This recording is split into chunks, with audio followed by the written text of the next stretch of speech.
Okay, so today we're going to talk about a very old yet very special phone, the OnePlus 7T, the successor to the OnePlus 7 and a phone that in my opinion was the best combination of performance and value.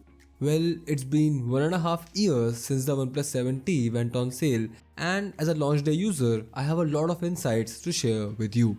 I'm Rohan from TechieTechTech, and let's check out the OnePlus 7T in 2021. Here we go.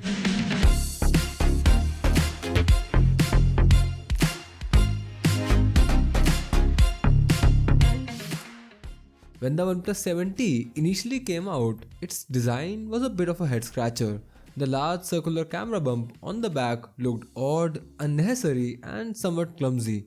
But it was a truly unique design, making the OnePlus 7T stand out from the sea of similar looking phones.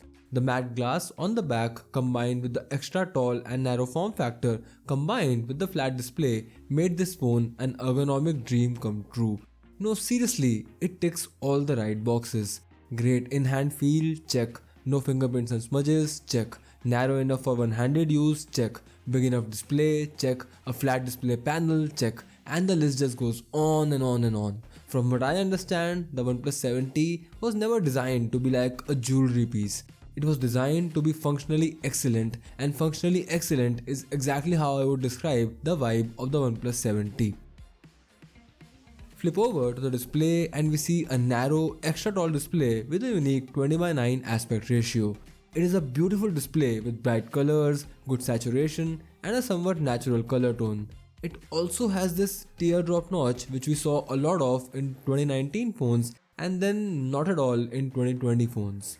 But core quality wise, it is very similar to what we have on the newer OnePlus 8 and 8T, although it is a notch below the more expensive OnePlus 8 Pro. The major highlight of using this display for me has been the aspect ratio. First of all, it is very easy to type thanks to the flat panel and the narrow size. Secondly, most of my usage is looking at different feeds like Twitter or Instagram, and the taller size means seeing more in the same frame. I personally enjoy that a lot about the OnePlus 7T's display panel.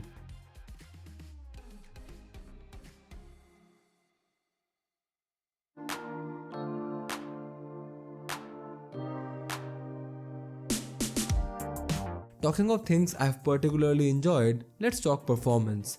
The OnePlus 7T in typical OnePlus fashion packed the best, most powerful components when it first launched.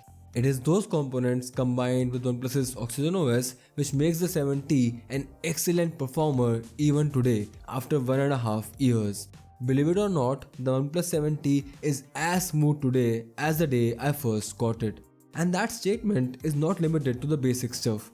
Even when playing graphic intensive games, the OnePlus 7T supports the highest graphic settings. I tried out a bunch of similar games and saw practically zero stutters, zero lags and no frame drops. I've always said that OnePlus phones are the best for long-term use because of how smooth they last over a long period of time, and the OnePlus 7T is living proof of that statement. What hasn't aged well over the long term though is the software updates. Oxygen OS 10 that runs on the OnePlus 7T in itself, that has been great. Excellent by all aspects. No bloatware, no ads, just smooth and fluid performance. My problem is that why is this phone still running Android 10 based Oxygen OS 10, especially when competing phones and OnePlus's own 8 and 8 Pro received the Android 11 update many months ago. I know that the Android software update situation has always been messy, but seeing such a capable phone run Android 10 when Google is coming out with Android 12 betas is just upsetting. I hope OnePlus gets their game together and pushes the Android 11 update for this phone very soon.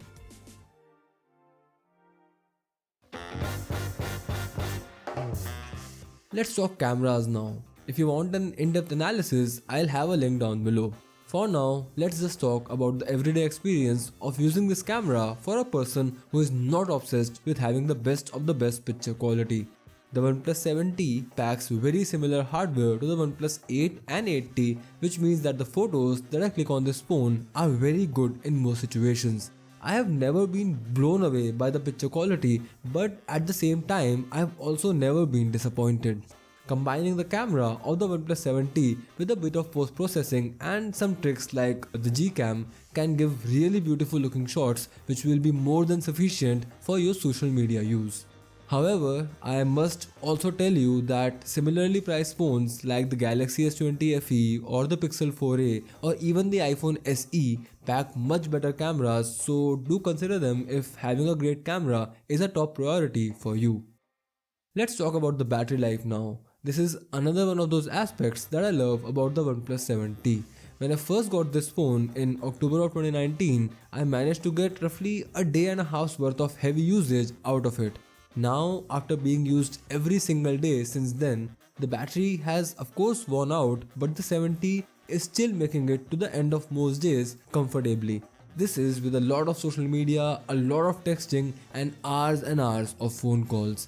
The battery drains a lot faster when you're gaming, but that's the case with pretty much every smartphone out there. Before we conclude, a quick word on the phone call experience. It's good but not great. Firstly, there's this weird bug that I face with almost all OnePlus smartphones where it just won't switch between VoLTE and voice over Wi-Fi, and I have to manually do it by turning the airplane mode on and off.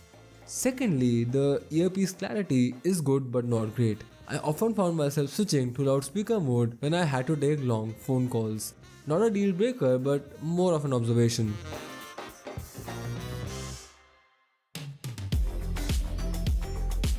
Now for the conclusion. How is the OnePlus 7T in 2021? Well, it was an excellent smartphone when it first came out and continues to be that so many months later. Even though it is one of my all-time favorites, I am still not sure I would recommend buying one now at its full retail price. However, if you're getting a good deal, definitely pick it up. I know I would. I hope this video helped you out guys, and if it did, help us back by sharing this video, liking it and subscribing to our channel. This has been Rohan from TechieTechTech and I'll see you in the next video. Bye.